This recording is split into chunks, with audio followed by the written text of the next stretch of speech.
Hi, Brad. How are you today? I'm doing well, Tracy. How are you? Actually, Pretty I'm good. not doing well. I'm not doing well. It's hard working from home. I've got three kids here, always making racket, but I'm trying to get through. What's your situation? Pretty much the same. Three kids at home, just came down for lunch, asking me a lot of questions about how to turn on the oven and how long to heat their hot pockets for. And I hear somebody in the thing protesting right now that she did not ask me all those things. So that's why I have a little microphone and headphone on.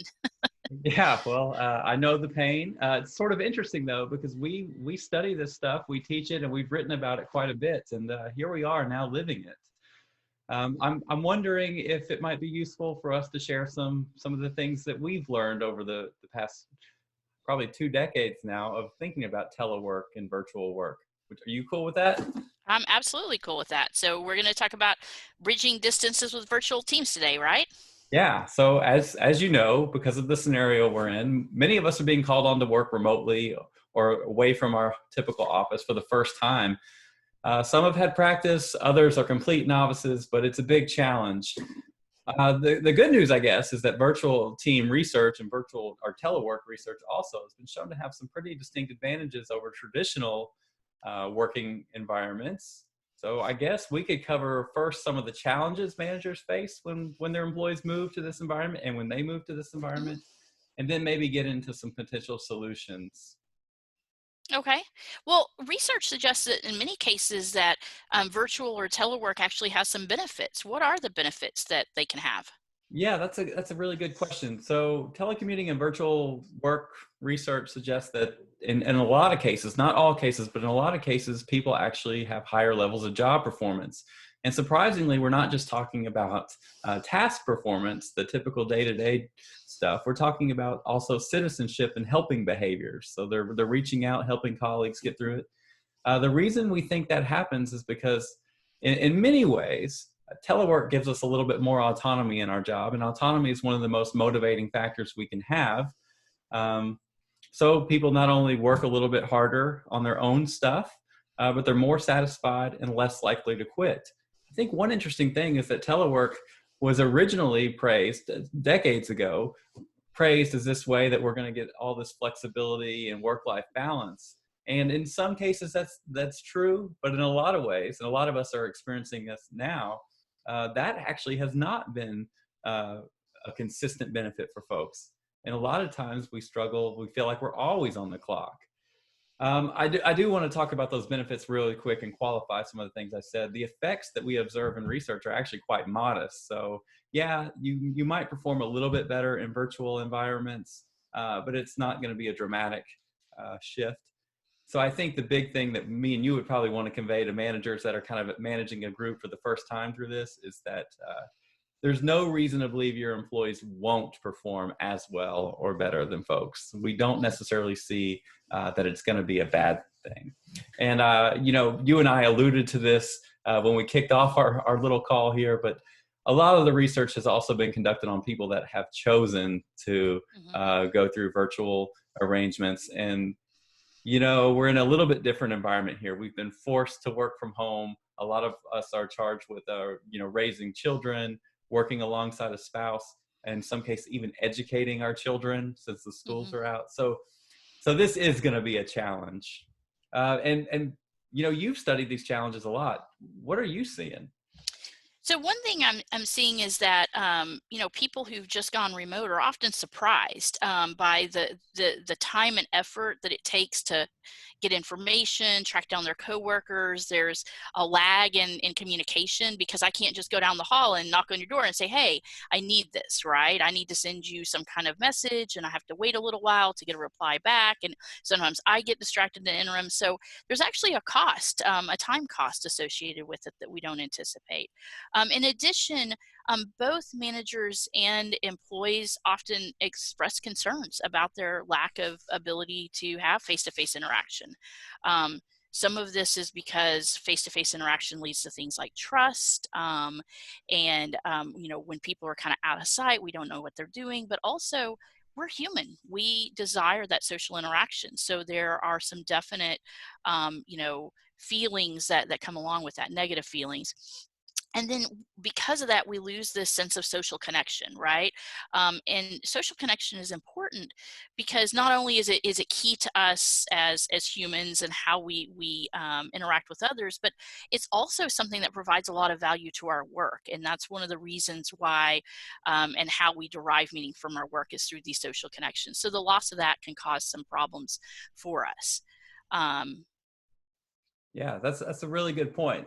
And you and I were laughing earlier today. There's also these new things that we're learning about that research hasn't had a chance to, catch up on, and that's mhm. like these problematic things like Zoom bombing and Yeah.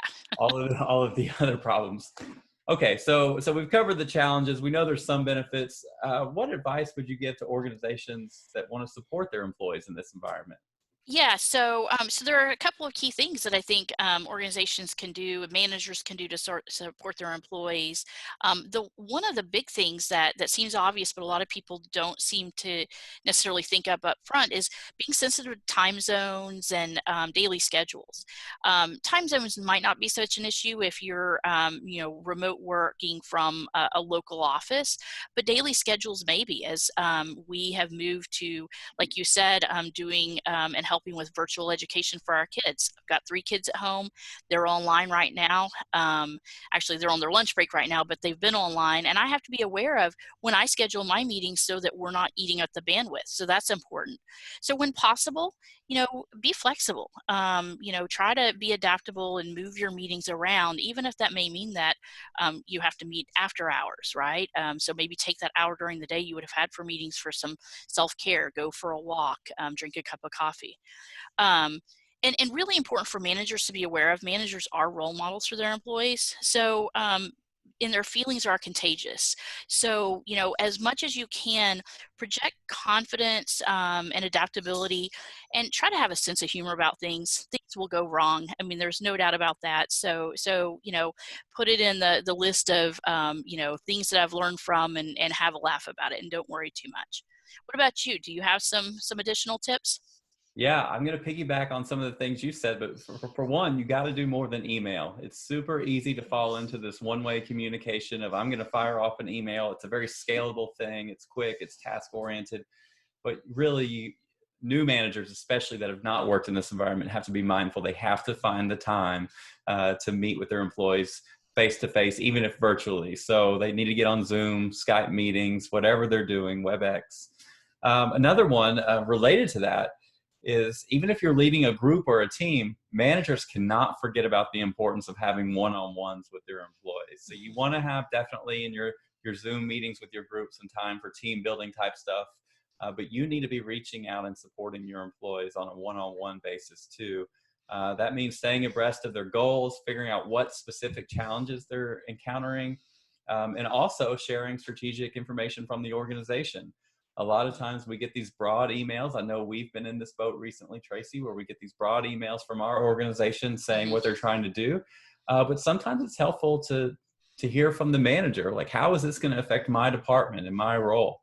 Um, yeah. What else? What am I missing here? Well, one thing, and this kind of takes on what you're talking about, information and making sure that you have all that out there. Having an agenda for your meetings is really important. It provides needed structure, and it allows you to go into those meetings with some sense of purpose, and you can check things off as you're moving along. And then if other things come up, you can add it to your agenda for your next meeting. But I think meetings need agendas, period, but particularly in the virtual environment. So put it together and send it out to your people before you meet. Actually, make sure that they have it in front of them so that they can add to or ask questions as needed. So I'd say that. Also, I think creating norms around communication technology. And norms are just kind of behavioral expectations, right? So, and you can be very explicit about these. So, some people may need to work later because of other responsibilities. Um, you know, boundaries get blurred now that we've got home and office like kind of colliding. That's okay, but you've got to be aware of that, and you've got to be able to set expectations about how and when people are available and how you're interacting with them. So, tell people, set up front that I will reply to your emails in a certain amount of time, or I will get back to your questions. within this framework, and make it very clear and explicit, and ask for people to do the same with you. But also be flexible, right? Things will happen. What Yeah. else? Well, that's a good point. Your comment about norms is really an important one. It reminds me of a little bit more some more things that I've kind of researched over the past few years. One, when you're talking about group or teamwork, you also need to make sure you've got people assigned to roles, or it's helpful to assign people to specific roles, at least initially, Mm-hmm. until the team figures things out virtually. And by assigning roles, I mean, figure out who's going to keep the meeting on task. Find someone. It shouldn't be the same person every time, but find someone that's going to make sure that the group actually stops to challenge assumptions and avoids the groupidity type phenomenon that we'll probably talk about later. Um, Another thing that's a little bit different than talking about group norms and processes is managers have to really double down on newcomers. I've studied newcomers and written about them quite a bit, not in a virtual setting. And we know like the first 90 days, even 6 months is extremely critical. And one of the things that newcomers crave most is not just role clarity, what am I doing here, but it's support from the manager and the coworkers. They probably are not comfortable enough being vulnerable and admitting they're struggling. You really have to double down your efforts to make sure your newcomers are being onboarded and socialized correctly. Last thing I'll say about this is that micromanagement isn't really a good strategy to begin with in most cases, but it can be even worse remotely. You've alluded to this before, but you have to kind of shift to a trust as your default approach when you go remotely. And in a lot of cases, your employees will reward you for kind of trusting them to do good work. You still need to be vigilant, but micromanagement is not going to work here. Absolutely. And, you talked about a lot of important things. I think that this idea of bringing newcomers in, creating roles. I talked a little bit about norms. And this is all really good information, but where are we most likely to see the breakdowns? Because we know that in these virtual teams, they're different than regular teams, right? So what happens that causes problems? Yeah, really good point. So we still want all the good parts of teams, and presumably virtual teams give us this ability to draw from the best human capital all over the world. See, there's a learning lesson. Don't knock over your microphone. Um, I We should have a lesson on what you should do with your hands, Yeah. because I just never really know what to do with my hands. But I digress. Okay, so when we think about the breakdown points, the first is really an obvious one, but one that we tend to overlook a little bit is technological shortcomings. And the second one is sort of more interaction stuff. When we talk about technology issues, leaders have to be really important, leaders and managers, to make sure that people actually have the tools they need to be successful. And if it's not possible, for instance, if we're in a region or a place where the internet bandwidth is a little bit lower, figure out a way to engage those people in a way that works for them. Luckily, a lot of the new communication technologies allow for a blend of the the face-to-face richness like we're doing now, but also people can phone in and join like that. But what would you add about the kind of the more substantive issue, or the one that we like to talk about, the messier issue of the interactional problems? Yeah, well, it's a challenge to coordinate people in the best of situations, right? I mean, teams deliver a lot of great things to us, but we struggle sometimes with coordination issues, and those become even more challenging when we move beyond a common location. Right. And so there are several challenges I'd like to talk about today. One is the negativity bias. I want to start with that because that's something that people are going to experience in this virtual environment. The negativity bias is when we tend to view flat, one-dimensional communications, emails, chats, texts, that sort of thing, much more negatively than they were intended. And the reason for that is because we lack any kind of, nonverbal cue, right? And nonverbal cues make up anywhere between 50 to 70% of our communication. So we're stripping that out of these virtual communications. So that's a pretty common problem that we need to be aware of. Yeah, what a point. So not just in virtual communications, but you and I know that when in the absence of information, people tend to assume the worst. Not Mhm. everyone, but a lot of people tend to assume all kinds of terrible scenarios. So what's the Yeah. fix, Tracy?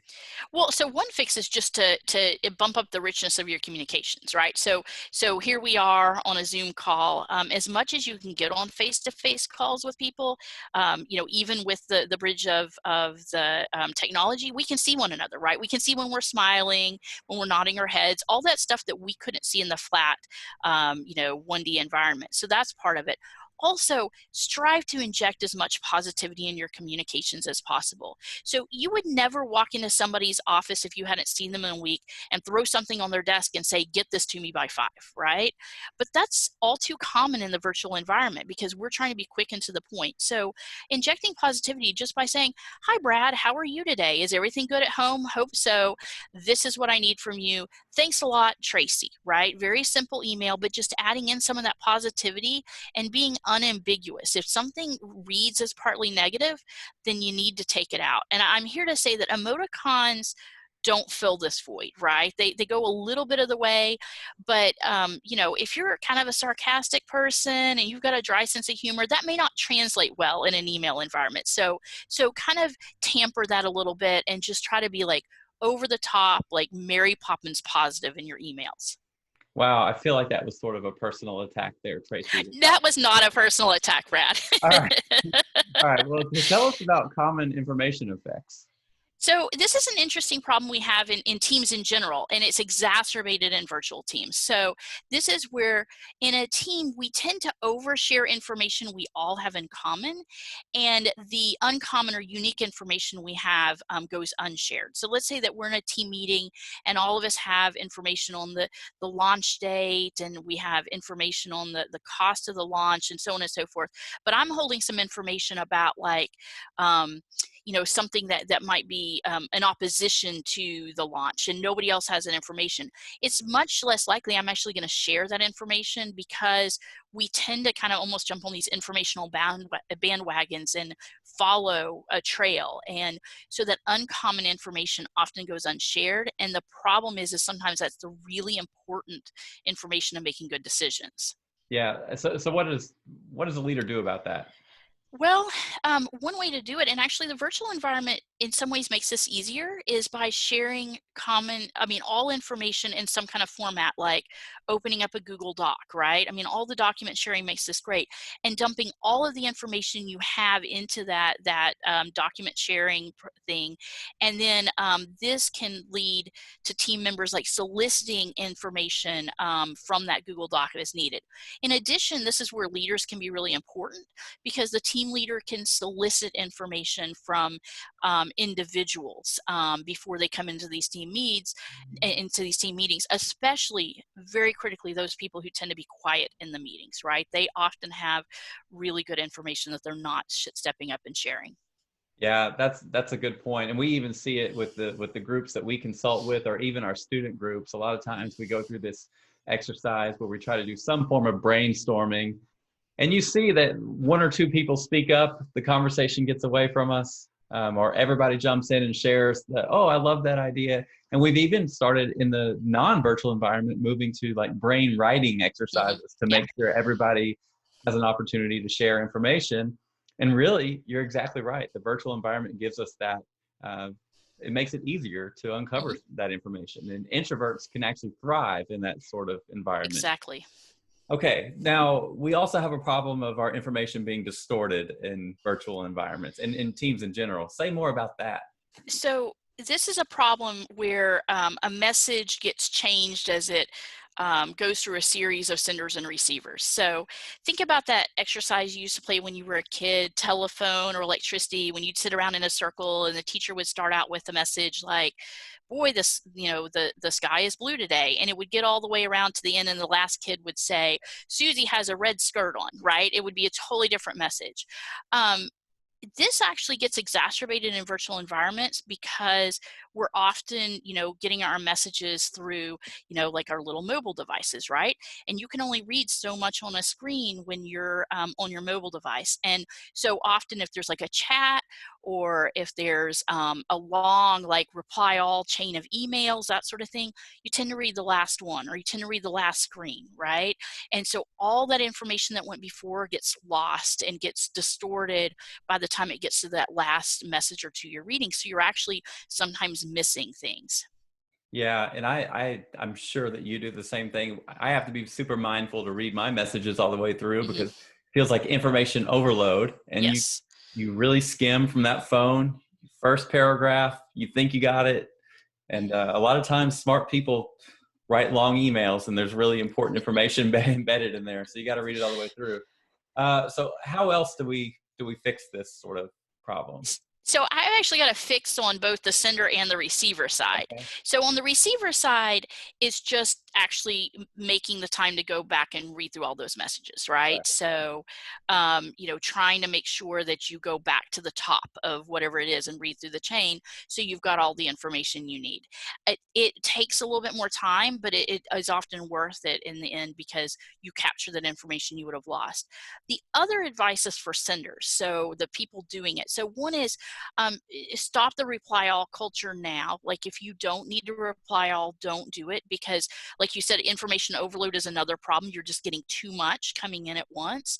And so reply only to the people that need it. And also keep your emails really, really simple. Like, if I'm going to make a request of you, I'm going to send you an email with maybe 2 bullet points that I need for you to look at. And if I've got 5, I'll send you another email with 2 bullet points, because people really can't process those long paragraph laden emails, and stuff even gets lost within an email. So be really, really simple and concise, and be very clear. And I say bullets, you use like number 1 and then you list it out, or bullet list it out. That way that people kind of are triggered to know that they've checked that off, right?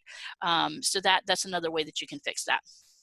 Yeah, and as academics, I'm sure we are the absolute worst offenders in concise communications. So, point taken. I'll work on that. So, what is production blocking? That's another one you and I have talked about quite a bit. Yeah, so production blocking is just this issue that happens when you're in a team, and this alludes back to what you were talking about earlier about how we've moved from brainstorming to brain writing. It happens a lot of brainstorming teams too, when everybody's trying to share at once, and stuff gets lost, right? Because like, you have an idea and somebody else is talking and you can't get your idea out there, and you forget it, or you kind of modify it, or you self-censor it. Like, there are all kinds of things that happen, but ideas get uh, blocked basically, and they get lost. And so that's one thing that we have to pay attention to. And in the virtual environment, it's even more likely, because there are just 2 of us up here on the screen. But if we're in a Zoom meeting where we have 6, 8, 12 participants, we're going to have problems managing that, and having everybody have a say. Yeah, that's exactly right. So a lot of managers will be managing 15 or 20 folks, and I know you and I are also now Mhm. teaching online in sections of 20 or more students, and it becomes quite overwhelming. The leader is really plays an important part. Um, what other suggestions do you have for getting past production blocking? So one is, keep your groups as small as you can. I mean, I think we would both agree that the research says smaller teams are better, right? Yeah, in And general, 5 to 7. yeah, So yeah, yeah, that's right. I mean, it is small. What is it? The 2 pizza rule that Jeff Bezos uses, not yeah, not more than 2 pizzas can feed. Um, that's one thing that can help. Also, having people actually, as they're having thought, to use some of the technology to engage in things like the brain writing. Even in a Zoom setting, you can use that chat window, and just as you're thinking about things, putting in the chat window. And I've heard some people actually recently talking about having, going back to your discussion about creating roles, having roles within the meeting. So somebody's like the chat manager, and that's not necessarily the team leader. As a matter of fact, it's often not the team leader. And the chat manager is going and recording and trying to answer to and respond to those questions and bringing them up. That way that everybody has a voice and everybody can be heard. yeah, that's a really good point. Okay, so you gave us a lot of great information, Tracy. Good job. Well, thank you. So I'm going to turn my attention to kind of overall solutions, right? You research leadership in teams. You've done a lot in this area. And not surprisingly, leaders play a vital role in facilitating communications, right? They establish pacing, they clarify roles, and set agendas, that sort of thing. So what tips do you have for leaders that are trying to communicate in this virtual environment? Yeah, it's a huge challenge. I think together we could probably cover a lot of solutions. Maybe we can offer kind of our greatest hits version here. Okay. So there's a scholar at UNC Charlotte named Stephen Rogelberg, and I've had an opportunity to interact with him a little bit. But he's recently published a book on the surprising science of meetings, and his whole point is like meetings are terrible. We all hate meetings. This echoes sort of the Patrick Lencioni death by meeting Hmm. thing that got published a few years ago. But he recently has been publishing a lot of best practices that I've been really interested in. And one of the things he notes from the research is that we hate meetings, but which meetings do we hate the worst? It's the remote meetings, the virtual meetings. So I'm going to pull in some of my own work, but also kind of draw from his work here. And I'm going to start with the things that leaders can do actually before the meeting even starts Hmm. to have better interactions. The first thing is don't invite too many people. Think about who needs to be on the invite list at least initially. And one of the cool things that he notes, that Rogelberg notes, is that when you use these technologies like Zoom, like we're using right now, you can actually record the meeting. And in some ways, that's really scary, right? Because Lord knows we've all said dumb things in meetings before. Now they're going to live forever. But the nice thing about recording a meeting is that folks that are tangentially involved can always go back and see what people said, understand the context a little bit if they're so moved to do so. Now, a lot of people don't really belong in the meeting and won't be motivated to watch a recording. So it really serves the purpose of getting that unnecessary voice out. Two, we've talked about this a little bit. Communication richness matters. So we always advocate in our classes, when possible, and in our meetings, try to use video communication if you can. That allows for a little bit more processing of the nonverbal cues. I think it keeps us a little bit honest too with some of the tone that we take with folks. And it gets us past some of the problems of just email type communication. Let's see. Oh, yeah. So you've mentioned this. I'll just hit it one more time. A leader plays a big role in establishing the norms, whether that's going to be how we're going to talk, as well as the rhythms of a meeting. So find a time that works for everyone and keep a regular pattern of that meeting. We don't want excessive meetings for sure, but it's really easy in a virtual environment. You've seen this, Tracey. I've seen it. Our students do it all the time, or the people we consult with do it all the time. It's really easy to justify canceling a meeting and just assuming that email communication covered it all. That's rarely the case. Four, sharpen your agenda using basic questions. So when you think about your agenda using question terms, this is advice from Rogelberg again. This really helps you not only determine the invite list, but also will ultimately help you figure out who the directly responsible individual is going to, the DRI, who that's going to be when you leave the meeting later. Also, this is sort of something that I'm passionate about. My co-author who wrote a book with me on team leadership, Brad Kirkman's passionate about. Don't be afraid to spend a few minutes, 5 minutes or so, checking in up front and kind of having those interpersonal conversations that show people that this is still a human interaction. I still care. We can still celebrate one another. We can still help one another through some of these other challenges that we normally would talk about in a physical office space. Hmm. Okay, so I kind of cover what you can do before and then in the first 5 minutes of a meeting. I know you have a lot of great ideas about what we can do actually during the meeting. Why don't you share some of those for everyone? Sure. One is you got to actively facilitate this, right? In a face-to-face meeting, you might sit around and people just kind of naturally take turns. But typically, when you get on a Zoom call or a Skype call, you're going to have people muted, and so they're not going to be talking much. So call people by name. Make sure that everybody responds, right? So as I'm looking around my meeting, and I notice Phil hasn't had anything to say, I'm going to say, "Hey, Phil, do you have something you want to add to this?" Right? Can you give me another idea that we can think of? Right? Give them something actionable to do. Um, if people are sitting there and being quiet, don't assume that it means support. Silence doesn't mean support. It just means that for whatever reason, they're not wanting to speak up, right? And sometimes it's hard to speak up depending on what the topic at hand is. So one thing that I suggest is, we're moving into technology. Embrace the technology. There are great like voting apps, polling apps, that sort of thing that you can use easily from your mobile device, right? So those sorts of things, and they can be um, anonymous or not anonymous. You can set that depending on what your preference is, but use that to see if like you actually have people on board. Another thing in Zoom is you can say, hey, everybody who's in agreement, give the thumbs up, and then they can do their little reaction, thumbs up, and that way you can kind of count, right? But that way you're actively engaging them. Because another thing too is during the meeting, again, we're not in this boardroom face to face. We're at home, we've got distractions, you've got a mobile phone, you've got other things going on. So you might actually kind of tune out for a second or two, and this kind of brings you back into the conversation. Um, Another thing that I want to say is be wary of subgroups, right? So if you have some people that are working remotely and some people working in the office, a lot of times what happens is those groups kind of gel, and then it becomes a subgroup that kind of is, I don't want to say competitive, but there's an in-group out-group feel. So we're no longer on the same team, we're on two different teams, right?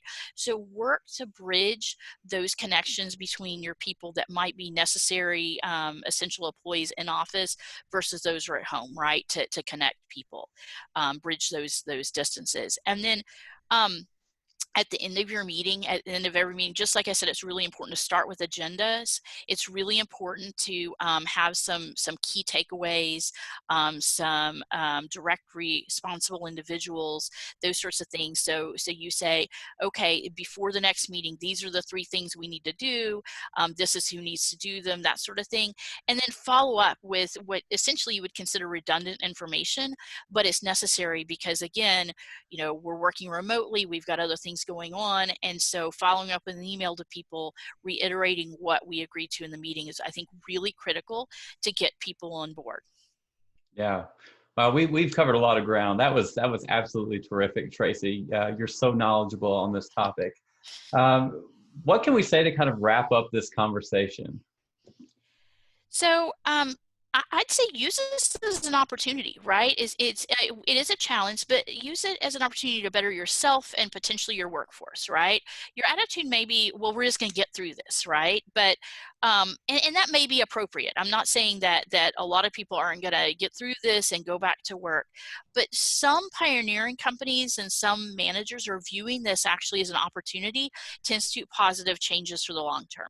So while you might not go to virtual work for everything, maybe you find some technology that really works well, and you can do some of that in addition to your face-to-face work.